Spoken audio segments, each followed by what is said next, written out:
The heists and their stakes were beginning to escalate, as was the opposition Bane and the crew faced. The entirety of the US was now paying attention, and soon the world would be too. Membership within the Payday gang was becoming a top commodity for criminals of all ilks, yet few knew what they were getting themselves into. You see, in the world of CrimeNet, things are not as they seem, for this is the story of Payday.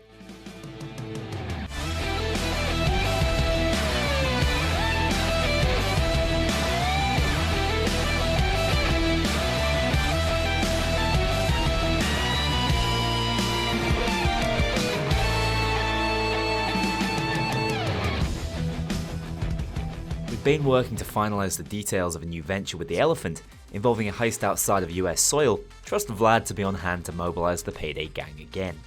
As the season dictated, he couldn't miss a chance to ride on the festivities and acquire some valuable product to enter the new year in style. Vlad called for a team consisting of Jiro, Sokol and the other newly acquired members of the crew to hit a surprisingly familiar warehouse. The now mostly abandoned old industrial side of the city had been a hotbed of crime for years, with the very same location being used by the gang to fence the stolen paintings all those years back during Framing Frame. Since then, the warehouse had been repurposed as a storage site for festive paraphernalia, except that was just a front. The Overkill MC was in fact running a new illegal supply chain in the city, using the innocuous warehouse to store, refine and even grow an atomic cocktail of product for their drug ring. Vlad ordered the crew to siphon coke out of that line and into his, timing their raid during a cutting and packaging window as the product was due for distribution. The crew went in armed for intimidation and at gunpoint demanded the cutters continue to prepare the goods. A brief gunfight with the guarding biker gang had alerted cops to the location, meaning the crew needed to not only forcefully motivate the festively designed cutters bagging the loot, but also protect them from gunfire. Under pressure from the encircling forces, the team made out with as much as could be carried, using metal grates leading to the sewer system to secure Vlad's quarry and escape the heist. After their success with codename Santa's Workshop, Vlad was quick to follow up with yet another ridiculous offer, whilst Bane was still preoccupied. This time, he'd surely outdone himself. With Hector's death, Vlad noted the gap in the powder trade, which the Honduran cartel was attempting to occupy, moving their product in the stomach of goats. Yes, goats. Things get unethical. Vlad's intention was to intercept their faux farm convoy, recover the goats, and extract the coke by hand. The plan was as follows. The crew were to head downtown in the Longfellow and intercept the cartel's supply using a civilian vehicle to run it off the road. They were then to recover the fleeing animals and load them into the back of their own escape truck in order to move them to a secure barn outside the city for product extraction. Things went sour though when the Honduran cartel tracked their goods down and entered into a full-blown shootout with the gang. This drew a response from Commissioner Garrett's team, who'd been on high alert after the firefight in the city. A three-way war did not provide the ideal conditions to liberate their loot in, so instead, Vlad called on his brother Harudin again to come and collect the goats using an aerial loot snagging extraction, again leaving the crew to escape the scene in the Longfellow. Whilst the crew succeeded in securing most of the goats, this heist was a damn mess. Even Garrett noted it wasn't the clown's usual MO, despite their financial gain on offer to them. From the scene of the barn, at least one goat was recovered, alongside Vlad's accomplice and escape driver. For his sake, he's hoping he chose his associates well. For the Payday gang, more than anything, it showed just how much the crew relied on Bane's pre-planning to pull off their usual clean heists. Fortunately, his absence in putting this job together had given him the time to arrange the details of that foreign contract he'd been negotiating, which had the potential to build a massive offshore connections. A core group consisting of Hoxton, Wolf, Chains and Dallas were flown to a high-class hotel in Los Angeles so Dallas could serve as Bane's own personal emissary in sealing the deal with the Elephant's influential Russian contact. Dallas met the Elephant to discuss financials and the details of this offshore heist. The job was simple on paper. Head to a research lab hidden within the Siberian tundra to steal a server full of data regarding a Russian military experiment. Yet something wasn't quite right. The syndicate hiring the gang clearly had access to technology that was beyond what Dallas thought possible, and the Elephant's contact and leader of this syndicate was surely not to be trusted. The man's name was Akan, and the data he had contracted the crew to deliver struck Dallas as immensely dangerous in the wrong hands. He'd soon find out his suspicions were well founded. Now, let me warn you, things will get weird in this series, but Jimmy, Akan, it doesn't get much weirder. You see, Akan had been born quite literally in the midst of the Chernobyl crisis, and his proximity to normally lethal amounts of radiation while still in the womb left him stripped of melanin in his body and with genuine telekinetic power. He demonstrated those powers to Dallas by killing an innocent waitress with little more than a wave of his hand. The supernatural really does exist in Payday's world, and for now, we're just scratching the surface. This homicide would be the LAPD's window into the Payday gang's involvement in the heist to come, as Dallas's primary alias Nathan Steele was traceable back to a receipt found on the waitress's body, although Garrett had little jurisdiction where the gang was heading. In any case, disgusted by what he had seen, but unable to safely refuse Akan's contract, Dallas was escorted towards the crew's van to head to the airport. However, on the elevator down, two women entered with a bouquet of flowers, which hid tools of assassination. After murdering Dallas's escort, they directed him to an unfamiliar hotel room to rendezvous with his crew. But it was time for a third surprise of the day. Being held at gunpoint by just one man were Hoxton, Wolf, and Chains. Jimmy is how the man introduced himself. Sporting a thick southern British accent and a sharp suit, he'd clearly done a number on Hox already and now held all the cards. Yet despite his position of power, he gave Dallas an offer to work with him against Akan, but on the same job. In a show of good faith, handing back the crew's sidearms. Unsurprisingly, not normally meant to make a habit of turning on their contracts, and knowing the danger Akan posed, Dallas indicated to Wolf and Chains to turn their guns on Jimmy, as if they needed any encouragement. Except Dallas hadn't learned his lesson from before, and Jimmy had made a bluff no ordinary man could make. Seeing that he'd not got through to the Payday gang with civility, he chose to go on the offensive, by shooting himself. The four may have been perplexed before, but their bemusement really peaked when who should come knocking at their hotel room but the man who seemingly lay dead on the floor in front of them. Except this time, he wasn't suave and controlling. This Jimmy was a cracked up nutjob with an even less responsible offer. You might be wondering why there are two Jimmys. Well, that comes down to the technology that Akan was interested in. Genetic engineering and human cloning were a reality in this world, even if few knew about it, and it just so happened that Jimmy Prime, the original, had a few copies of himself running around, which he retained control over. After being turned quadriplegic on the order of Akan, and suffering from an unusual form of dissociative identity disorder, Jimmy gave all his clones vastly different personalities, and made each one intent on hitting Akan where it hurts. Our Jimmy was affectionately known as Coke Jimmy. You know why. And of course, he was just the right level of irresponsible to get the Payday gang on board, offering them the exact same cut as Akan offered and ensuring them that Akan was pure evil. Ever the shrewd negotiator, he was more than happy to raise this offer to match the fee plus 50% under the condition he could tag along with the gang. Perplexed, the crew independently agreed.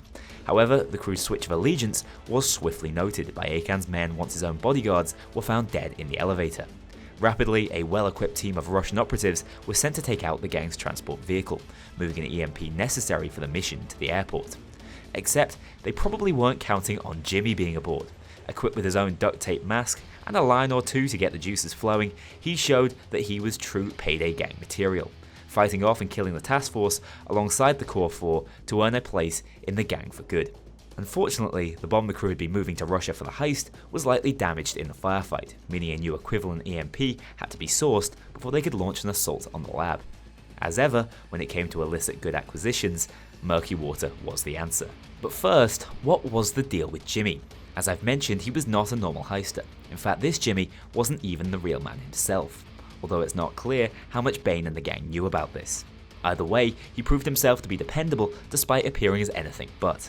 Yes, he was a maniac with an apparently insatiable sex drive, but in combat, he actually tended toward the periphery of fights, using his surprising guile to actively assist his crew members and take the heat off them.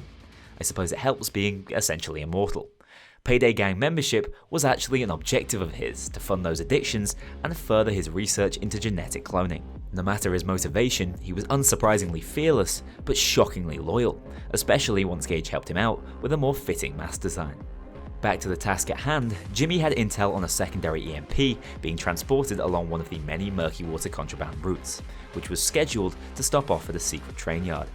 Heading back to DC to quickly intercept the bomb, Bain stressed that recent events with murky water and Locke meant that it was pivotal that the heist was stealth to completion, as not to poke at the Hornet's nest. Sokol joined Jimmy and the other experienced silent operators at the transport facility. Entering in the dead of night and using the nearby overpass to perform recon, they began to breach the train's security measures with various improvised tools and keycards. Unmanned surveillance drones displayed just how on their guard Murky Water was ever since Shadow Raid, but after a few close calls, the crew were able to use the dockside location of the train yard to their advantage, escaping by boat with the deconstructed EMP in tow, alongside some unmarked weaponry as a gift to Gage. Jimmy was understandably ecstatic, as a crew consisting of himself, Dragan, Chains, Wick, and of course Jacket loaded the EMP into a plane bound for Russia for the second part of their contract. The intel Akan had given the crew on the lab's location was good. With aid from a local contact, Fedor as the gang's pilot, they were flown low over what appeared to be a disused lumber mill. Naturally, this was a ruse, which became apparent quickly when advanced anti-air guns fired a barrage at the plane. The gang decisively leapt out to take care of the AA gun before it did any more damage to their exfiltration vehicle or to the EMP. They demolished the targeting system to allow Fedor to make another pass with the bomb and hacked the weapon itself to turn it on the external walls of the compound. Special Russian operatives stationed at the lab met them in open gunfire, displaying characteristics of the arsenals utilised by the anti-Payday gang in DC. The gang pressed onwards though, familiar with their current predicament, setting off the bomb near the hidden entrance to the research facility. The purpose of the EMP was now apparent. Not only was it to disable the fence preventing entry to the facility, it was also to shut off the tech planted within the cloned super soldiers, who would have presented more than a slight issue to the crew had they been conscious. The objective now was to move these incapacitated men onto a biological scanning machine activated with the handprint of a recently deceased lab scientist. From here, their genetic data was saved to a server which could be extracted and repurposed to create a cloning production line. As crazy as it was, Akan's initial intentions were becoming clearer, as well as Jimmy's reasons for wanting to stop him. With access to these test subjects, he'd be halfway to creating a servile army of powerful soldiers. The crew scanned the cybernetic men and fled the lab with the data server and a briefcase Bane had requested, making their way across the open tundra while under immense pressure from Russian sniper support. They escaped the snowfield courtesy of Fedor. As far as the data was concerned, Jimmy probably destroyed it. I don't know, I wouldn't put it past him holding onto it for a rainy day. Either way, it was better off in his hands than in the murderous Akan's, whom Jimmy assured the crew wouldn't be in a position to pose them any real danger very soon. Also, the investigative committee of the Russian Federation would never cooperate with Garrett's task force, so Bane's crew went on with impunity. After returning from Russia, Jimmy became a permanent fixture within the crew. Naturally, he was a valuable asset, so those who'd spent their lives stealing and robbing banks set about teaching the maniac a trick or two. Harvest and Trustee Banks were not ready for this storm. A team of vault-cracking experts, Sokol, Hoxton and Clover, hitting banks with a virtual immortal in tow. The crew were bound to cause a stir. In fact, their reputation had grown so much that during a routine bank robbery, a certain rocky blue-haired heister decided to crash the party.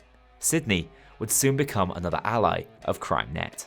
Sydney's real name was Kelly King, and back in Australia, she'd been part of a delinquent gang known as the Dingoes, who operated within her hometown of Melbourne. Her weapon of choice was the Bootleg, a heavily modified SG-416C rifle she'd obtained back in Oz, offering fire rate and capacity to match her unhinged style. Although she was only 24 when she moved to the US, it's notable that she already had an extensive criminal record from the Melbourne Police Department. So much so, her movements were already being traced before any interaction with the gang occurred, although soon it would be a three-way robbery which the FBI would know her for. You see, Sydney had done her research and knew exactly how the Payday gang operated. Seeing this as the perfect opportunity to make some money and test herself against the best, she arrived at the scene of his standard Payday bank hit. Seemingly intent on stealing the take, she made an unhinged assault upon the responding cops, as well as disrupting the crew's escape with an array of explosive tools. The four heisters on the scene may not have appreciated her aggressive opportunism, but they sure as hell were impressed by it. Bane in particular took notice, realizing this time a piece of his long-term puzzle may have just fallen on his lap. Sydney made off from the scene of the crime with a bag of the Payday gang's loot, but was clumsy outside the confines of the heist, being easily traceable by Bane, who came knocking with an offer. Make far more from within the Payday gang than by stealing from them, and only have to worry about shooting in one direction. It's a win-win really. And with her acceptance, the crew had gained yet another element who would be tough for Garrett and the anti-Payday initiative to plan around. It's worth noting that Sydney remembers appointing herself a member of the gang on the spot, although Bane recalls how she stole from them first, maybe a sign of her psychosis, or possibly betraying her true intentions in getting caught up with the gang in the first place. With the Payday gang now 50 members strong, going on the offensive against those who'd continue to operate against them became Bane's prerogative. After the madness with Akan, it's almost a surprise Bane chose to do business with Simmons, the Elephant again. But he just so happened to have the connections that would get him closer to another new ally and an invaluable piece of tech.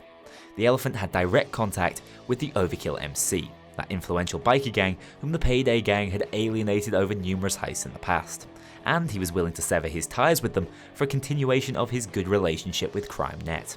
Bane was willing, and hired the Elephant to approach a particularly ambitious brother in the group with an offer, which the man known as Rust accepted readily.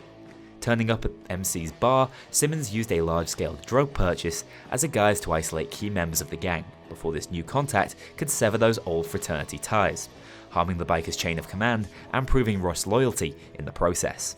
As ever, when Bane sought out a heister, they had something he needed. Tom Rust Bishop was a message to any crime syndicate who would consider opposing the Payday gang. CrimeNet was worth more than old ties and loyalty to any discerning criminal. However, the 61-year-old offered a lot more to the crew than just a message, which led to Bane handpicking him. Throughout his career, he'd been given the moniker of the Devil, with a battle-hardened exterior built on years of experience in shootouts, taking bullets, and wielding his own lever-action shotgun, the Breaker 12-gauge. By getting him on board, Bane would have an asset not only to help him wound the criminal competition, but also an inside man with intel that would help him acquire a virtually priceless piece of military tech. However, before giving up that intel, Rust needed something returning to him.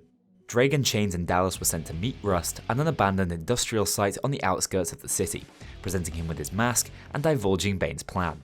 However, before that could be enacted, Rust insisted that news of his betrayal would have spread through the DC chapter of his old gang, who would likely take revenge using a mechanic friend of his, as well as his prized chopper, as leverage. He wouldn't play ball with Dallas until he'd got both back. Bane was surprisingly more than willing, and had actually sent reinforcements for this exact sort of situation. The four were joined by Sydney, Jacket, Jiro, Houston and Sokol, the extra muscle to pull off two jobs at once. Heading to the biker's base of operations, the leaderless Overkill MC were just expecting Rust, so boy were they surprised when they were reacquainted with his new allies. The shootout drew police attention as Garrett's task force had been surveying the gang ever since their ties to the Elephant became apparent, and soon it was an all-out war. With Mike, Rust's mechanic, still needing some parts from the clubhouse to get the bike moving, it became clear that the time window for stealing Bane's tech was closing in. Assured he'd get the bike, Rust left, accompanied by Houston, Sokol and Jiro, to storm a train aboard a freight railroad on the other side of the city. The remaining heisters protected the mechanic and fled the scene with Rust's pride and joy in the wake of an all-out war with the biker faction. In the aftermath of the carnage at the Overkill MC's clubhouse, the Special Payday Task Force managed to arrest a member of the biker gang, Scott Sagano. Sagano willingly entered into the Witness Protection Program and informed Garrett directly that Overkill MC recently got their hands on some type of advanced weaponry. Garrett's superiors wanted this tech returned, but the Commissioner himself just saw it as a chance to make the gang regret having the audacity to hit a moving train. Meanwhile, Bile dropped the gang at the coordinates Rust had provided, straight onto the rear of said speeding train. However, they arrived to find the bikers escorting the tech being brutalized by law enforcement, likely silencing witnesses who had knowledge of that classified weapon. Pushing from carriage to carriage whilst under heavy aerial and vehicular assault, the crew forced their way into the front of the train, encountering a small group of bikers holding out from the cops and protecting their quarry. After dispatching of this well-armed contingent, Rust finally had his hands on the BCI, a headset which tapped into revolutionary brain-computer interface research to allow a human wearing it remote control of weapons of war, such as military drones. You can see why the FBI wanted knowledge of this technology to be limited, and certainly not in the hands of the Payday gang. Unfortunately for them, they were already too late, as the crew redoubled their efforts to get back to Bile and escape from the rear of the train. In the biker heist, Bane had made a statement to all opposing criminal organizations. He'd also acquired technology that was worth millions to the right buyer, and by stealing, made the military police wary of their own weaponry. At last, it was time for the Payday project to enter its final phase, the first step of which was initiated by Hoxton. The gang desperately needed a new home. Now consisting of 16 uniquely skilled individuals, Hox saw it fit to get out of that old laundrette basement and move to a central base of operations which could facilitate each member's own requirements and allow them to organise internally in comfort. For the first time, his influential lineage was of use. After wiping any evidence of the old safe house from existence, Hoxton contacted the Hoxworth residence. His old family butler, Oldstone, was more than happy to come serve the last in the Hoxworth line over in the US, and had few scruples over his master's occupation. Oldstone moved quickly to turn the new three-tiered residence Hox had secured into a livable, but more importantly functional, home for those with a proclivity for crime. A new firing range, gym, armory and surveillance centre were all organised by the veteran butler to aid in the crew's expansion and ensure CrimeNet could continue thriving without interruption. Just as the crew was starting to feel unassailable, inviting other notorious criminals to an opening party of sorts for this new chapter in CrimeNet's history, another faction had suddenly started to pay attention. Henry Carter, of the Department of Homeland Security, informed Garrett that with all these criminals converging on DC, the Payday case had become a matter of national interest, and so he was sending over a top-secret strike force, Force Z, to disrupt whatever the Payday gang was putting into motion. Not to be outdone, embarrassed by the DHS having to meddle with his investigation, Garrett finally received the clearance he'd been seeking to introduce a new subset of law enforcement specialists to his task force, the Medics. These specialists could aid the New Zeal team in making the gang's life a living hell. During the height of this police power in DC, the crew even had to repel a police assault on their new safe house, which remained structurally safe only because the security web Bane's CrimeNet provided, preventing police intelligence from pinpointing the location as the true home of the Payday gang. Now, the wheels were in motion.